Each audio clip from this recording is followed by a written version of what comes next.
So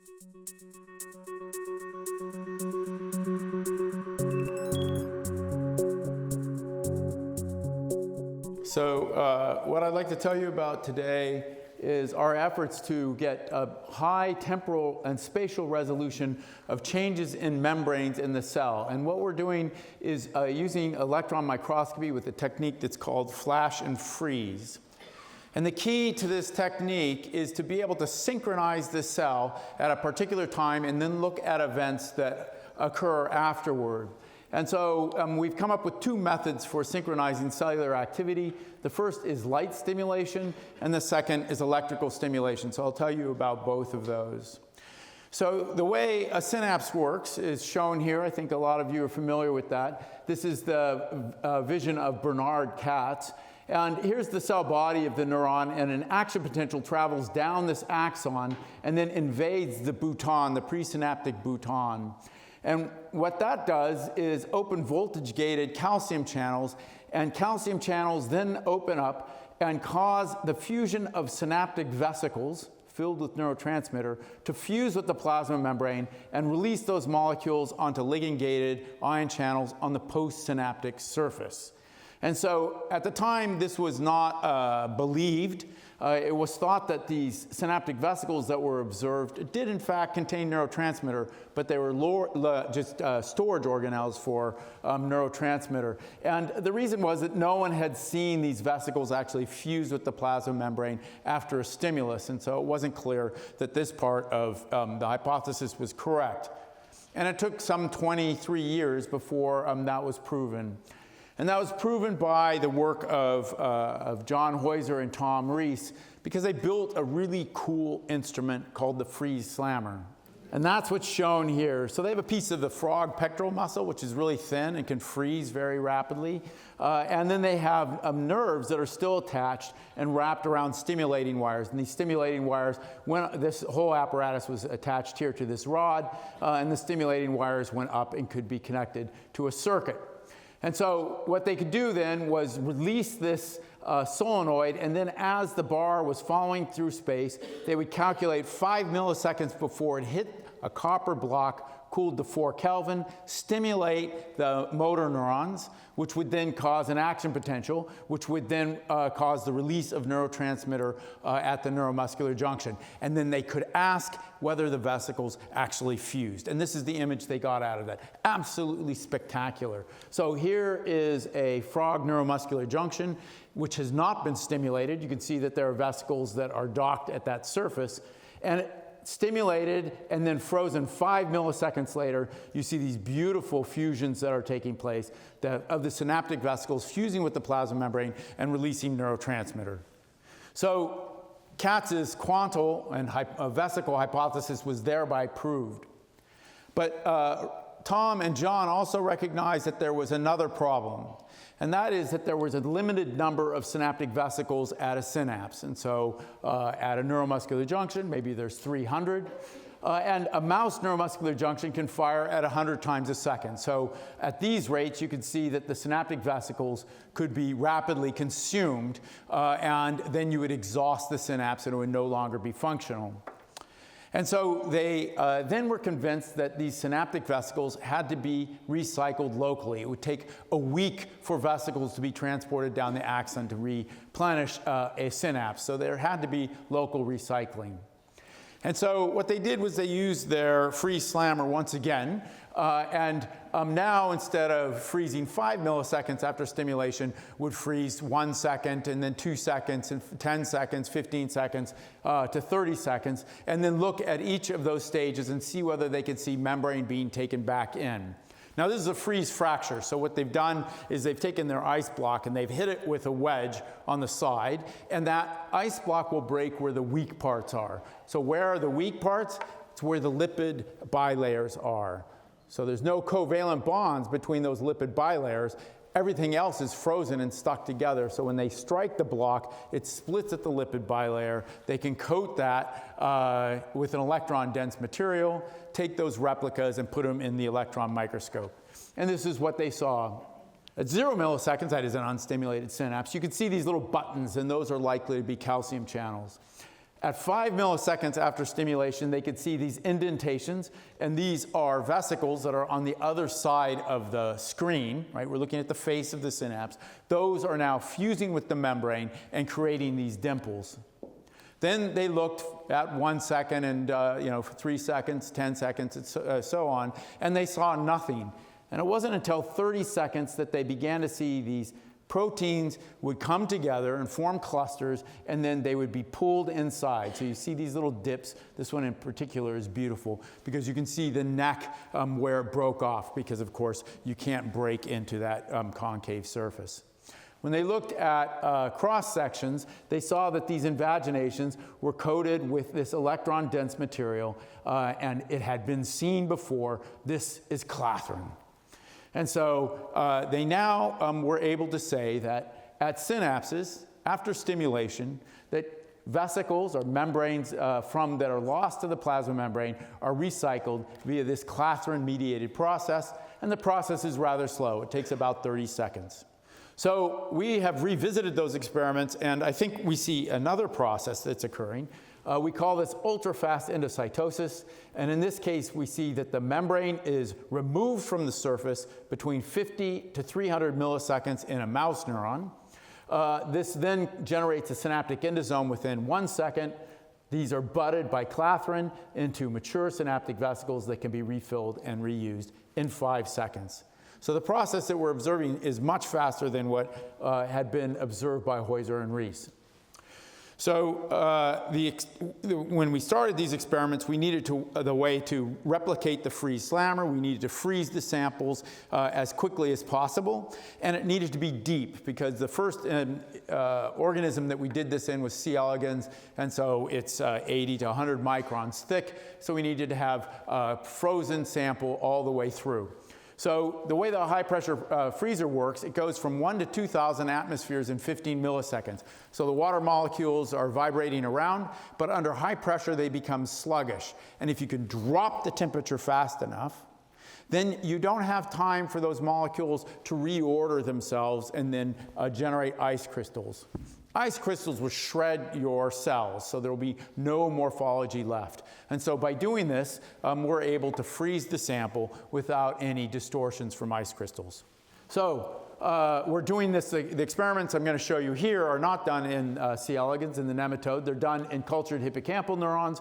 And so now what we need to do is we have these in the high-pressure chamber, but we need some way to initiate a depolarization that will then initiate that action potential and then stimulate this synapse so that we can look for vesicle fusions and endocytosis at that synapse. And the way we're doing that is with channel rhodopsin. So channel rhodopsin is a light-activated ion channel. When you stimulate it with 470 nanometer light, you can then open that channel, and sodium will flow into that neuron and then cause an action potential. So we now have a way to stimulate an action potential in a neuron that's deep inside this high-pressure chamber. So let me just show you that this actually works. Here is a neuron that's expressing channel rhodopsin. This is an on-cell configuration. We stimulate with light, and here is the light stimulus. It's 10 milliseconds long, and you can see these beautiful action potentials that are occurring during the light stimulus. Usually there's just one, but in this case we see that there are 2 action potentials occurring. We can then move that pipette to a postsynaptic neuron that is not expressing channel rhodopsin, so it will not be stimulated by light, but it will receive inputs from this neuron. So we flash the light, that now fires an action potential, and what we can see are these postsynaptic currents. These are synaptic currents, they're beautiful, and you can see in this case we also had 2 action potentials that were leading to this postsynaptic current. So then we now have a neuron that's expressing channel rhodopsin in our high-pressure chamber, but we need to get a light path into that chamber. And so we modified the Leica high-pressure freezer at the time, and so it is composed of this structure here. So here's the specimen cup. That's where our neurons are going to go, and it's held in place by a bayonet. And this bayonet will then fire down a rail into the high-pressure chamber. The chamber will close, and then it fires and freezes the sample. So what we did was, here's this little cup that holds the neurons. There's a black diamond anvil here, and the pressure comes here and slams that against that black diamond anvil and creates 2,000 atmospheres. Liquid nitrogen flows around on either side to freeze the sample. So what we did was we replaced that sapphire anvil, the black anvil, with a sapphire anvil. We then drilled out that mounting screw, and we drilled out the bayonet so that we had an LED right at this point, and now we have a light path to the sample. So the experiment now is quite simple. We're going to provide a 10 millisecond light stimulus, and then we'll freeze at 15 milliseconds, 30 milliseconds, 50 milliseconds, 100 milliseconds, 300 milliseconds, etc. And these were the first images we got, and we were extremely excited by these because they're just beautiful. So if we freeze 15 milliseconds after the stimulation, we see vesicles fusing with the plasma membrane. It's just, isn't that beautiful? It's collapsing into the membrane. Here at 30 milliseconds, almost fully collapsed into the membrane. So we can capture those very rapid events caused by an action potential causing vesicles to fuse. So what about recycling, right? Remember, it took 30 seconds in the Heuser and Rees experiments, and we came up with, had a huge surprise when we saw that recycling of the membrane was occurring on the scale of 100 milliseconds. So here's the active zone. That's where vesicles are fusing. And at the lateral edge, at 50 milliseconds, you can already see this invagination that's building. At 100 milliseconds, it's much deeper. And this one, you can actually see some electron-dense material. The membrane is being cut from the surface. So that is the act of endocytosis. And then at 300 milliseconds, you can see that the vesicle has been completely cleaved from the membrane. So we can now calculate the time during which endocytosis is taking place. And that is seen by quantifying the number of each of these structures we see. We see the first pits at 30 milliseconds. Then we see large vesicles form at 50 milliseconds.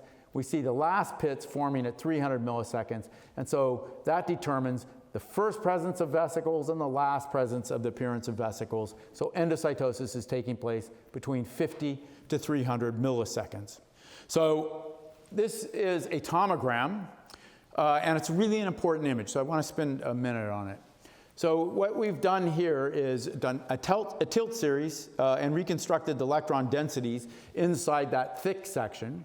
And we have now drawn this membrane, the presynaptic membrane, slightly transparent. You can see the postsynaptic density, which is shown in red, through that membrane. And so that defines where the synaptic vesicles are being released and where the receptors are on the other side. In this synapse, you can see that there are 3 synaptic vesicles fusing at this point in this active zone. Look here, already you can see these invaginations that are taking place at the lateral edge of the synapse. This means that the membrane that is in the synaptic vesicle and is fusing is not the same membrane that is being taken up by ultrafast endocytosis. Here at 100 milliseconds, the fusions have fully collapsed into the membrane. Here's one of those shallow invaginations, and here's one that's being cleaved from the surface, the active endocytosis. So we're able to then follow what happens to this membrane later. And what you can see is that it is transported to the back of the synapse, and it makes these large synaptic endosomes shown here. And then this synaptic endosome is then cut apart by clathrin into individual synaptic vesicles. And here is a 3D view of that. And if we just focus on one of these buds, when you just look at the densities, you can see that, in fact, there's a clathrin geodesic dome or buckyball forming around one of these vesicles. So that was great. We were able to see this new process called ultrafast endocytosis, but it came under a lot of criticism. And I think it's valid. If you're trying to make a major claim here, one of our reviewers said that there are 40 years of experiments that suggest that clathrin-mediated endocytosis is the mechanism by which synaptic vesicles are recycled. And there's probably 10,000 papers, and now there's one paper that says it's not the way it works. So one of the major thing people were focusing on is that we were seeing 4 synaptic vesicle equivalents being endocytosed. And so the dogma is that there's only one vesicle fusing. There are people who think that that's not true, that they're multivesicular release, but nevertheless, that's how people imagine the synapse works. And they all hinged on the fact that we were using channel rhodopsin instead of electrical stimulation, which is what everybody else uses. And so, and I actually have to thank my critics, because they were relentless, but they're well-meaning, because all of these criticisms were told to my face at meetings, and they said, you gotta figure this out. And so the ideas were that there's excess depolarization by channel rhodopsin. That's possible. There's increased membrane fluidity by channel rhodopsin, but also possible. And that there was calcium influx by channel rhodopsin as well, and that was leading to these greater responses in this unusual form of endocytosis. So the solution is obvious. Come up with a way to stimulate these samples electrically, and we call this zap and freeze. So, and I have to give credit to my senior research fellow who came up with this, Wayne Davis. He said, this is what your middle plate looks like in the center of that high pressure chamber. And the sample is held right here. And so the light comes in and stimulates that sample and causes the neurons to fire action potentials. So he said, why don't you just move the sample holder, the sample cup, to this lateral position, add stimulating leads, add capacitors that will carry a charge, and then add a light-activated switch, so that when you now take this, insert it into the high-pressure chamber, the light will stimulate that switch and then cause a depolarization of the cells in your sample and cause action potentials. And so this is what we did. This is what this thing looks like. It is an independent little circuit board that fits deep into the high-pressure chamber. You can see the capacitors here, and here is where our specimens go, and then the leads are on either side. And so these are the images, the first images that came from this device. Here is an unstimulated sample, and then here's a stimulated sample. This is one action potential at 1.2 millimolar calcium, so this is physiological. And you can see that there are 3 vesicles that have fused with the membrane and are collapsing into the plasma membrane. So this is frozen after a single stimulus and frozen 11 milliseconds after the pulse. So what about ultrafast endocytosis? So now what we've done is we stimulate once, it's a 1 millisecond pulse, and then we freeze 100 milliseconds later. And now again, here's the active zone, postsynaptic density is marked here. And here is an invagination, here is an invagination, here is an invagination, and here's another invagination at the lateral edge of the active zone, once again showing that ultrafast endocytosis takes place even with electrical stimulation. So here's the quantitation of that. Here's an unstimulated sample, and here is a sample stimulated 100 milliseconds earlier, and we see the presence of these endocytic pits and endocytic vesicles. So it looks like ultrafast endocytosis takes place along with, we'll see when clathrin-mediated endocytosis occurs, but we see these very fast responses that disagree with what people have been seeing in hippocampal neurons. So the issue is, why do our results differ from those who have been imaging hippocampal neurons in the past? And I think we know the answer now, and the answer is temperature. So we did all of our experiments at either 34 degrees, because that's where electrophysiologists like to record, or 37 degrees, which is physiological for the mouse. And when we do that, we see these large endocytic vesicles forming, and we see ultrafast endocytosis. When Shigeki did his experiments at 22 degrees, you now see that clathrin-mediated endocytosis takes over. So you can see a clathrin coat there.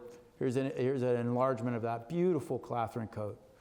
So what we think is going on is at 34 degrees, we see normal, we see ultrafast endocytosis, and then at 22 degrees, we see clathrin-coated pits and clathrin-mediated endocytosis. So in conclusion, we think that normally we have ultrafast endocytosis, removing membrane from the surface after action potentials, and then in the absence of ultrafast endocytosis, there's an emergency backup system, which is clathrin-mediated endocytosis. And with that, I would just like to thank the people who did the work. All of the electron microscopy was done by Shigeki Watanabe, who has his own lab now at Johns Hopkins. Instrumentation was from Wayne Davis. I'd really like to thank the people at Leica, particularly Tsveta Tomova. They provided us with every one of their instruments every summer at MBL, and they would say, do whatever you want to it. We just need to take a picture of it at the end of the summer. And so I have no financial interest in Leica. We turned over all intellectual property to Leica, and so these things are now available commercially, and you can use them. And then finally, my host in Berlin, Christian Rosemann. And thank you for listening.